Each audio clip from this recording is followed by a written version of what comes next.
Bienvenidos y bienvenidas a Fuego y Territorio, un espacio donde exploramos cómo los incendios y los desastres ambientales influyen en nuestra vida, en la sociedad y en cómo podemos enseñar sobre ellos.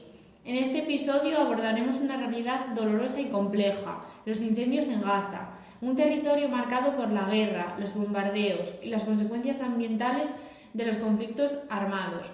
Aunque actualmente se mantiene un alto al fuego, no podemos olvidar los meses en los que el fuego, la destrucción y el humo fueron parte del día a día de millones de personas. Hoy nos acompaña la doctora Daniela Herrera, geocientífica y especialista en gestión ambiental en zonas de conflicto, para ayudarnos a entender qué ocurre cuando la guerra y el medio ambiente se cruzan. Daniela, gracias por estar aquí. Hola Lucía, gracias a ti. Es un gusto participar, aunque lo que tratamos hoy es una de esas realidades que cuesta asimilar. Cuando pensamos en Gaza, pues solemos imaginar destrucción humana, desplazamientos, pobreza, pero pocas veces hablamos del impacto ambiental que deja una guerra, y ese impacto pues también es enorme. Totalmente. Cuando hay un conflicto, la prioridad inmediata siempre es atender a la población, el hambre, las enfermedades, la seguridad, pero como dijo el geocientífico Siegfried Hayek, el impacto ambiental no debe ignorarse. ¿Qué ocurre en Gaza en ese sentido? Efectivamente, y Gaza es un claro ejemplo. Los conflictos armados generan riesgos ambientales muy graves. Los ataques, los bombardeos provocan incendios tanto directos como indirectos, en zonas agrícolas, en áreas urbanas, en depósitos de combustible e incluso en la vegetación que rodea los campos. Además, los derrumbamientos de los edificios y los escombros pueden mantener el fuego activo durante días. Imagina un incendio que comienza con una explosión y se propaga entre materiales plásticos, gas, cables. Es imposible controlarlo. Y con la inseguridad en la zona, supongo que el trabajo de los bomberos o equipos de emergencia se vuelve muy difícil. Sí, muchas veces los equipos no pueden ni acercarse. La guerra destruye las infraestructuras básicas para combatir incendios, los sistemas de agua y riego, la red eléctrica que alimenta las bombas, los centros de coordinación, todo. Sin esas herramientas, cada incendio se vuelve más peligroso. Los fuegos pueden avanzar sin control y afectar viviendas, hospitales, cultivos, incluso los pocos espacios verdes que quedan. Eso también retrasa la recuperación, ¿no? Porque un incendio no solo quema lo visible, deja contaminación, residuos, materiales tóxicos, por ejemplo. Sí, así es. Los escombros son otro gran problema.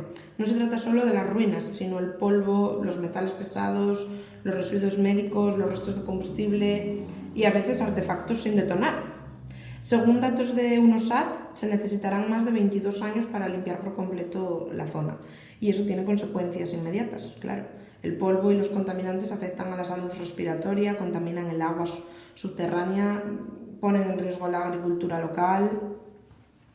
En mayo se estimaba que el 70% de las estructuras de Gaza estaban dañadas o destruidas y casi el 90% de las infraestructuras de agua y saneamiento quedó inservible. Eso significa contaminación de playas, suelos y fuentes de agua dulce. ¿Qué implica eso para el ecosistema? Pues implica un daño muy profundo. Las aguas contaminadas con patógenos, microplásticos y sustancias químicas supone una amenaza tanto inmediata como a largo plazo. Las playas dejan de ser seguras, la vida marina se muere, los peces se intoxican, las tierras agrícolas pierden fertilidad. En otras palabras, cuando el conflicto termine, el medio ambiente seguirá sufriendo durante décadas esta guerra.